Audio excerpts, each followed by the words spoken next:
Anytime we're building any kind of product very quickly, especially the MVP, there's a ton of trade-offs to be made.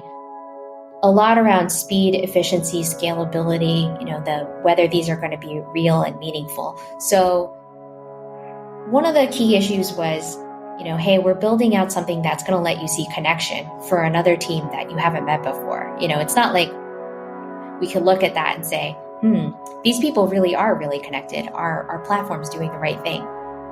So one of the questions was, how do we measure connection for other people that we've never met before? My name is Shawn Ramirez. I am the VP of Data Science at Mystery.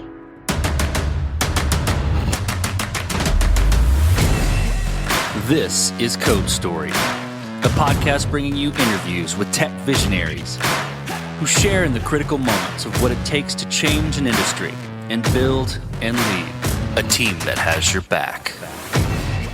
I'm your host, Noah Lappart, and today how Shawn Ramirez joined an enigma of a company to create happiness at work through shared experiences.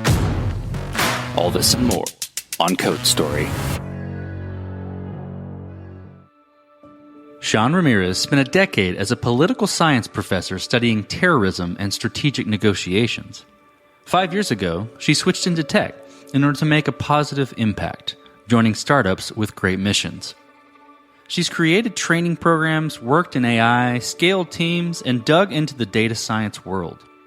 But outside of tech, she lives in Seattle with her family and loves all the outdoor things you can do in the Pacific Northwest. Shawn tells the story of how her current venture started out as being a dating service, but pivoted when the pandemic hit to positive events for remote teams. Being on one of these remote teams and consuming the events, she fell in love with the idea and joined the team to build and deliver shared experiences with powerful insights. This is the creation story of Mystery. Mystery is a company that is creating happiness at work. And the way we primarily do that is by building these surprise events for teams at different companies. So our other companies like Amazon or Microsoft, they might be our customer, and we create these surprise experiences for them. How we got started doing that is a bit of a roundabout story. The company originally was almost a dating service. So let's say you wanted to take your partner out for some surprise date. You would let Mystery know, and Mystery would create the date for you. They would orchestrate the cab ride, and Uber would show up at your door at a specific time. It would take you to a surprise thing. The next thing you know, you and your partner would be going salsa dancing and making salsa that night, and you'd have a salsa and salsa adventure, and you'd go home from this surprise and be super excited that you went on this really fun surprise adventure. But COVID happened, and the surprise dating app world, became not quite a good thing to go on surprise dates with random people who you had not met before. So the company switched into trying to figure out virtual events for people. They were originally doing virtual events for dates, but they started to realize that actually virtual events create really positive outcomes for remote teams. And remote teams seem to be buying into this. I actually was part of a remote team that did a Mystery event before joining Mystery, and it was really fun. We had jokes. I met and found out new interesting facts about people. I learned who played music in a past life and who were part of different jam bands for a while. So it was really exciting. So Mystery found this little niche where it could create these amazing positive outcomes for remote teams, and then just went on continuing to do that. So now we build these really creative virtual events for people. It allows you to see people in new ways, in new contexts, and it's really fun and engaging. And then you get this nice shared memory out of it. And that kind of shared memory becomes the well of trust that is that foundation for culture and positive experiences later on for that team. And that is basically what we do. So we basically measure the connection levels of different employees. We look at all their interests for different employees, how they're meeting, take all this digital footprint data. That's what we really do. We infer the level of connection you have on different teams, and we say, yeah, you know what? This person over there, they're not as connected as they should be. This other person looks like they're getting siloed right now. This other person, they look like a prime connector. They're really a super connector. They're connected to everybody. And what we do is we take these people and we arrange surprise experiences that get them together in ways that become part of that core foundation for a company so that they have higher levels of engagement, higher levels of productivity, all spun out of these surprise events. Let's dive into the MVP of that pivot. Now, tell me that story. What sort of tools were used to bring it to life, to pivot it? How long did it take to build? Tell me a little bit there. So to pivot it, it had to be some sort of platform that was something that we could market to chief people officers or CHROs, chief human resources officers, people leaders. As people leaders, they look at their companies, and at least at my previous company, what we used was Lattice. Great software, lets you see what's going on with your employees, lets you survey your employees, and you see what's going on and you say, oh, you know what? Morale is down. Something's going wrong. You take another survey, you dip in a little more, you try to figure out where the problems are, but it's really hard. It's hard for those companies to navigate that.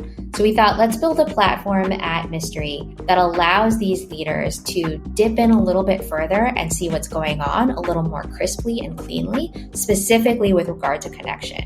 So we designed, I shouldn't say we, really our amazing designers and product team designed a platform that lets you see a representation of engagement. So in real time, you can see who on your team is more or less connected, viewed in one of these like spiderweb network graphs that are very typical, I think, in maybe social sciences.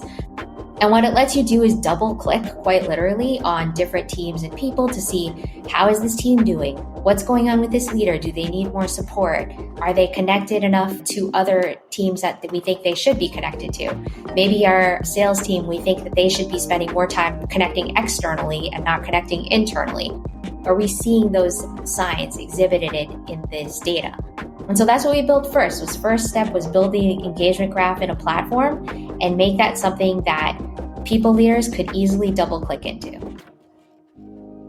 So with that, right, with building any sort of MVP, and I know this is a pivot, but what sort of decisions and trade-offs did you have to make when, creating that version of the product? And I think I'm curious about, how those decisions went and how you coped with them. Anytime we're building any kind of product very quickly, especially the MVP, there's a ton of trade-offs to be made. A lot around speed, efficiency, scalability, whether these are going to be real and meaningful. So one of the key issues was, hey, we're building out something that's going to let you see connection for another team that you haven't met before. It's not like we could look at that and say, these people really are really connected. Our platform's doing the right thing. So one of the questions was, how do we measure connection for other people that we've never met before? What kinds of data do we have to get in to build a baseline view that is real enough and meaningful enough for a team that we've never met before, that may be on the other side of the world, and we have to show them a connection score in this graph that's going to be meaningful. So that was the first question, was like, how are we going to measure connection for teams? How are we going to display it to them in a way that is believable and credible to people? And I would love to just let you think of this for a moment about how much of an impression that this can make if this information is wrong. So imagine that, we show you your graph for your team. Your graph says, hey, this person over here, this person's not well connected to the rest of your team. You might look at that and that person might be you. And you might say to yourself, like, what are you talking about? I'm really connected. So if we're going to surface that kind of information on the platform, we have to really stand behind it and we have to believe it. We have to think we're able to measure this level of connection for someone we haven't met before. They're going to look at this themselves and see their own little person on the graph and the level of connection that they have to other people. So getting that right was the first thing, was how do we get that right in a meaningful way that's still going to be an MVP where we can build upon it and we can make useful inferences out of that. Another issue that we came up with was, how do we surface this for people on the platform in a way that's meaningful and useful for them? And then connect that somehow to our events, right? Because we have these events. So let's say they double click on it and they say, yeah, this team over here, they're not as well connected. What should we do? Now we've got to figure out a way on our MVP to also surface the events that we're recommending, where we're going to recommend that salsa and salsa workshop, or we're going to say, you know what would be really great? We think it would be great if these people made key lime pie together. Or we think it'd be great if we brought in a comedian and the comedian helped to remove the isolation of this leader by putting them on the hot seat for a little bit, because that would open up some vulnerability and that would let people see this leader in a new light, and that would help us create the right foundation there for the future. And so creating the interface that allowed people to double click into their engagement side, as well as understand what kinds of events we had as a company, what kind of events Mystery has in store for them. That has been another question about how do we do that? How do we surface the right events, which opens up an entire world of data science in terms of, what's the right sequence of events? What's our marketplace of vendors look like? How do we get those organized in a way so that people are using the wide array of potential events that we have for them in a useful way? We don't want to bombard people with 100 events just because we think 100 events would be good. We want to make sure they're sequencing them in the right way, they're getting the right people together at the right time, and that they're having positive experiences. And then also that we're able to measure and track and understand the impact on connection afterward. So all of that required extra trade-offs and coordination between our development teams to understand what's going to be possible for the customer side, what's going to make sense for them, what makes sense in contracting, how does this make sense for product, how is data science going to develop the right metrics to support here, the right models to support, and how is engineering going to build the actual interface that lets people do this. This episode is sponsored by Vanta. You're a startup founder. Finding product market fit is probably your number one priority. But to land bigger customers, you also need security compliance. And obtaining your SOC 2 or ISO 27001 certification can open those big doors. But they take time and energy, pulling you away from building and shipping. And that's where Vanta comes in. Vanta is the all-in-one compliance solution helping startups like yours get audit ready and build a strong security foundation quickly and painlessly. How, you ask? Vanta automates the manual security tasks that slow you down, helping you streamline your audit. And the platform connects you with trusted vCISOs to build your program, auditors to get you through audits quickly, and a marketplace for essentials like pen testing. Join over 8,000 companies, including many Y Combinator and Techstars startups who trust Vanta. Simplify compliance and get $1,000 off at vanta.com/codestory. That's VANTA.com/codestory. This episode is sponsored by Kinsta. Between juggling client meetings, managing your website, and keeping up with everyday tasks, who has the time to stress out about website security? Well, with Kinsta, the technical stuff is taken care of, so you can focus on what you do best. Kinsta provides managed hosting for WordPress, offering lightning-fast load times, top-tier security, and unmatched human-only customer support. Whether you're a business owner, web developer, or running a digital agency, Kinsta makes managing your website easy and efficient. Kinsta provides enterprise-grade security, being one of the few hosting providers for WordPress with SOC 2 and other certifications, guaranteeing the highest level of security for your website. Thanks to their unlimited free expert-led migrations, Kinsta ensures a smooth transition for you from other hosting providers. Customers have reported 200% faster load times post-migration to their platform. What I find cool about Kinsta is their fast and reliable customer service and premium features that are included at no extra cost. Ready to experience Kinsta's hosting for yourself? Get your first month free when you sign up at kinsta.com today. That's KINSTA.com. Some of this in my next question is part of what you mentioned, but I'm going to ask you to take it a little further. How have you progressed the product and how have you matured it? And to wrap that in a box a bit, what I'm looking for is how you built your roadmap and how you went about deciding, okay, this is the next most important thing to build or to address with Mystery. The company's mission is to make people happier at work. And if you think about how many things are possible to include in making people happier at work, it's pretty much everything, right? It goes through compensation, of course, can make people happier at work. These events that we're bringing them together make people happier at work. And there's a bunch of different, what we think of as levers that we're building. So there's water cooler moments. There are happy hours. There's in real life offsites that people have that all can increase that same happiness that we're trying to drive at for work. One of the ways that we scope our roadmap is by isolating and doing the ROI or calculating the ROI on these potential levers. We think, what are these levers? What's the landscape of these levers look like? A lever could be that in our interface that we're building, you can give each other awards. And maybe that's really important for team members to be able to award each other different things. Or you can see some sort of leaderboard for culture, or you can set up ERGs, employee resource groups, that maybe that gets you more involved in the company. So there's a lot of different levers. So what we do first is we definitely scope the ROI on these levers and try to figure out what's going to make sense. Collecting digital footprint data requires planning ahead about where we're going to collect that digital footprint data. So we started with calendar integration, thinking that's the easiest way to measure connection is by seeing who's actually connecting via these calendars, meaning we look at your Google Calendar, we take in a bunch of information about who you're meeting with, when, how often. So that gives us an interesting landscape of what these people are like and how they're connecting and how they're being present with each other. There are other sources of data that fall into the digital footprint landscape too that we could also get. So HR data, understanding where you sit in the organization can be important. A CEO, we want our CEO to probably not be super well connected with every single individual at the company. If they're meeting and connecting with everyone, they might not be doing the other jobs that are really important. On the other hand, somebody who's in product may be very well connected with very many teams. And so for us, it was really this question of, in order to understand and make sense of that connection data, we really need to understand the contextual information around the organization. What does that organization look like as a whole?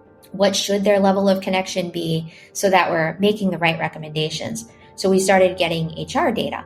And really, the roadmap has progressed by us thinking about, hey, in order to make this happen next, we're going to need this data source coming in. And once we get that data source coming in, that'll become part of our digital footprint. But we have to plan that. We have to get engineering resources for that. We have to figure out how we're going to make use of that. We have to test it. And then it gets to actually go into the system. So a good part of our roadmap, therefore, is divided among these two parts. We either are figuring out what the levers are that we're going to be creating, and then what kind of digital footprint we're going to need to make those levers really effective.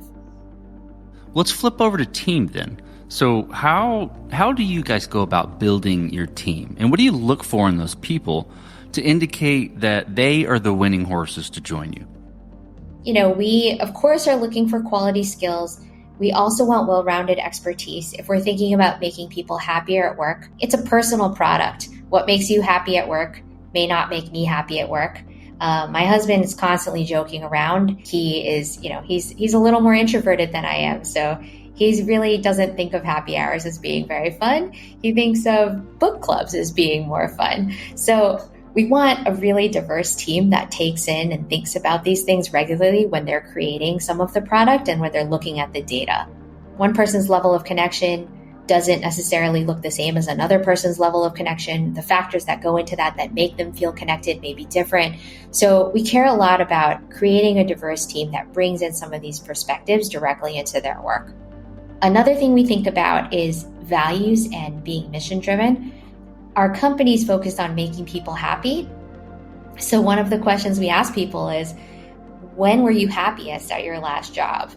And I really want to know that answer. Like, when were they happiest at their last job? It tells us something about their motivation, about how they feel connected to other people, when they feel connected to that company, and also what they think about when they're trying to make people happier. So really focusing on getting the mission right, getting people who really believe in the product that we're building and trying to make people happier at work, and then people who understand that happiness comes in all different forms. Let's flip to scalability and how you're describing how you approach the different, integrations into data. I could foresee some challenges with scalability, but I'm going to ask it kind of generic. Was this built to scale efficiently from day one, or are you fighting this as you grow? I think we're fighting it as we grow. We're fighting the scalability question as we grow. We've brought in some experienced people, and I think that's good because that can help us make the right choices as you decide on how you're going to scale. Our leadership team is very well coordinated, I would say. So we're thinking carefully about how do we scale on the customer side and how do we build product in the right way so that we're making the right investments. And then on the technical side, we're also getting certain things right in advance. some of the feature flagging, building out all of our analytics capabilities first, making sure we have single source of truth on our data so that the team understands where they should scope things and where our production data lives versus where our production replica lives for analytics, etc. We're investing in data engineering skills also on our team to make sure that we have the data pipelined in a way that works. And then on the data science side, we are trying to build out the baseline models as well as some hill climbing metrics for ourselves. So really getting the hill climbing metrics right can help us understand, hey, we're at 12% accuracy for this, and therefore we want to get to 15 and then 18 and so on. Creating those things first helps us get the right iterative process to get the customer service end of it right, as well as the internal metrics right, and hopefully the data pipelining and technical model development right. There are a lot of things in there though, so I'm sure there are tons of holes and tons of room for thinking about how we continue to scale this. Okay, well, Shawn, as you step out on the balcony and you look across all that you're building, what are you most proud of?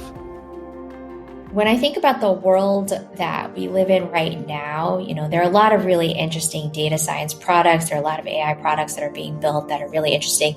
The actual space of AI to support human resources is very large. It's been growing for the past 5 years pretty significantly. I think there's a lot of people analytics tools.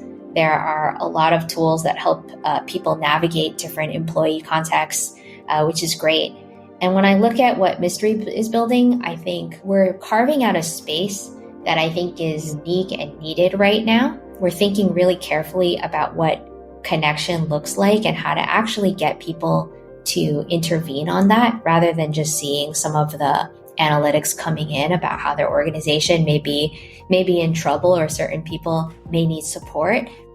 Figuring out the intervention science behind that, the connection science and intervention science behind that is really interesting. And so when I look out from the balcony, I'm thinking a little bit about what are the problems of today, and are we addressing the problems of today and also the problems of tomorrow?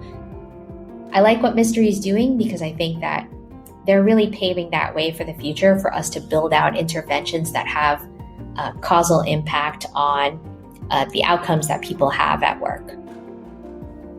Well, let's flip the script a little bit. Tell me about a mistake you made and how you and your team responded to it. When I think about a mistake I made, certainly in trying to understand what is it that we're building and how big is this going to get? This was a question I had. And it was a question for like a good 3 weeks of time or 4 weeks of time, trying to figure out how big is this going to get? How much of a data science question is this? When we're trying to measure connection, can data even really answer this question? Is there an amount of data where I'm going to know if someone's really connected with another person or if a team's really happy? Like, how am I going to turn that into a data question? So I think a mistake I made was really underestimating it at first. I really started thinking that, it's not that big because we can't figure out if people are connected.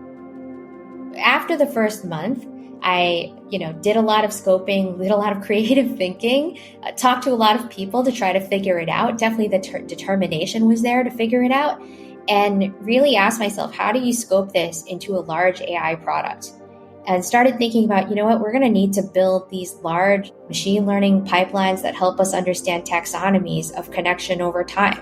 We're going to need to understand what forms connection for people given these organizations, and what does connection look like? It's really multidimensional and it's dynamic. It's something that changes. It's more like a fabric of connection than like a connection score. There's something to it that has to do with maybe the work you're bringing, the accomplishments you have, the team you're talking to, where you sit in the organization. There's all kinds of different aspects to it. Are you hybrid or remote? That affects whether you're connected or not. Bringing all that together to try to create, here's a dynamic understanding we can create. Here's the different inputs that are going to give us some information on that. Here's the different taxonomies or ontologies that Mystery is going to support for mystery kinds of events that are going to be not just any events, but specific events that are geared toward increasing trust in leadership or increasing intra-team collaboration. We're going to have specific metrics that are very varied and different and targeted that help us understand not just connection, but trust in leadership and sense of belonging, and maybe other things too that help us understand the highs and lows that you go through as an employee at a company. And I think we all know those highs and lows intuitively, We know that we've gone to offsites and we felt really motivated after them, or we know that we had a certain celebration for a benchmark or a milestone that was reached, and we're really excited about that and motivated for a little while. Really putting a data fingerprint to that, I think, has been an interesting question for myself, trying to figure that out. The mistake I made was underestimating it and thinking we couldn't get it. And I'm glad to have made that mistake because it really made me be skeptical of the product and think about it carefully and say, okay, if we're going to do it in a way that's credible and believable, what are the right cogs we have to put in place to get the right answers for people, especially thinking people are different and it looks different everywhere. What does the future look like for Mystery, the product, and for the team? The future is definitely about creating these new levers. There are a lot of different ways that people are connecting. We are using right now these virtual events and some in real life events, but we want to get further than that. So let's get into the nitty gritty here. And for your next offsite, can Mystery plan your tables? Like, can we tell you where people should sit? Can we give you a schedule that helps you understand how to interlace high-level things with near-term productivity-focused events with some cultural engagement? So can we do that for you? Can we create an integration with Slack that helps you connect more directly to people, or create integrations to other kinds of apps that are commonly used, Miro or Figma or other things like that? How do we get more data to build this stronger dynamic pipeline to support that? That's a big question. So I think the future of the product and the future of the team is really to continue to build these things. So really expanding beyond events, expanding the platform beyond this as well, and building out the platform so it supports more of that chief people officer role. And then also giving them more of those interventions and that diagnosability and interpretability. For data science, one of the fun things about that for me is I have a background in causal inference. So I love the idea of bringing in causal impact analyses and really creating some good causal stories and bringing causal machine learning to help us understand like what is explainable or not when we look at data at scale. Okay, Shawn, let's switch to you. Who influences the way that you work? Name a person or many persons or something you look up to and why. For one who influences the way I work, I listen to a ton of podcasts and I love hearing these data science leaders explain what they're doing and some of the complication behind it. I think it is really interesting to see the challenges that other teams are going through, that other leaders are going through, and to hear about how they navigate them or what they find to be important and what they stack rank at the top. So I think that is super interesting. Not a particular who, but more like a general global set of people that I think are doing incredible work. I do advocate for and I use an executive coach. Really, if you haven't had an executive coach or haven't had the time for professional coaching, I think that is an amazing thing to do to really unpack some of the strengths and opportunities that you have and see something from outside that perspective and give that professional lens to it. So that always influences my work. And then finally, I think my husband is my biggest critic. So he's my biggest supporter and biggest critic, and he always influences me because he makes me think hard about what I'm doing and make sure that I have some rigor behind it. So he's more of the skeptic, and so he just gives me that skeptical perspective. Well, okay, we talked about a mistake earlier, but this is a little different spin, and I know it's early, but I'm curious if you could go back to even the beginning in July. What would you do different, or where would you consider taking a different approach? The company made a couple of pivots which made things move very quickly. And I totally understand that's the kind of thing that you have to do at a startup. One of the things that I would do differently is I would probably do a little bit more scoping of the customer first. I would talk to some of these people officers and CHROs to see what are they using already. Really, how do we use and integrate some of those tools right off the bat? So we don't have a Lattice integration right now. We do have a HRIS system integration, but it doesn't integrate necessarily some of those things which we're working on to get some of the survey information or other kinds of views that people leaders typically see and really connect from a direct line from those things that people are using to the kinds of services that we offer. The other thing I would do there is I would use some of that information to really scope some initial levers and ask if the events lever is really, the one we want to prioritize first.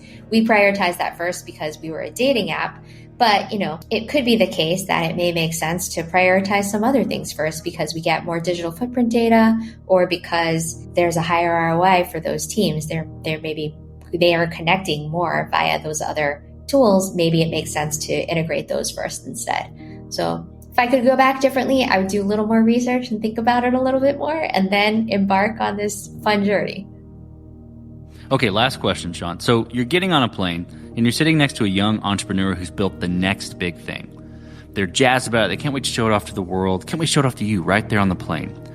What advice would you give that person, having gone down this road a little bit with me?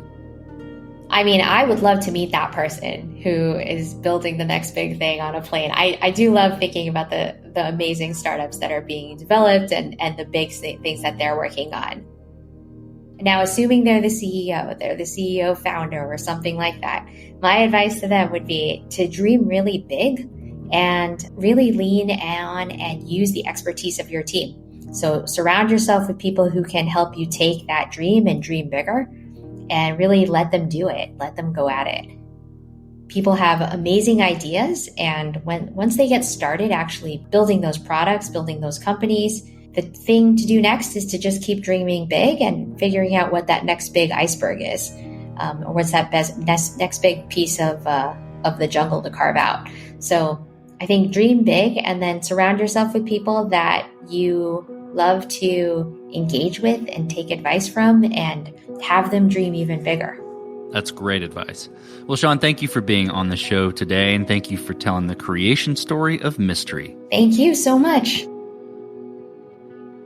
And this concludes another chapter of Code Story.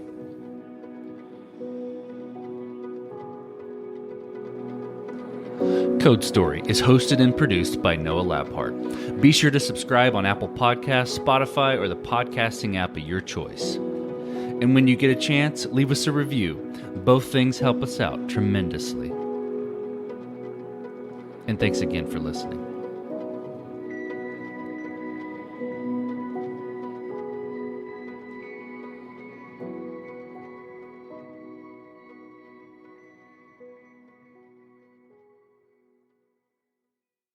Now Taxes is 100% free when you file in the TurboTax app if you didn't file with us last year. Oh, yeah? Yeah, just do your own taxes in the app by 2/18. What if I have lots of forms? All good, all 100% free. What if I had 3 jobs? Still 100% free. What if I once saw Bigfoot? That has nothing to do with taxes, so still 100% free. Now that's what I'm talking about. Now this is taxes. See if you qualify in the TurboTax app. Excludes TurboTax Live, must start and file in app by 2/18.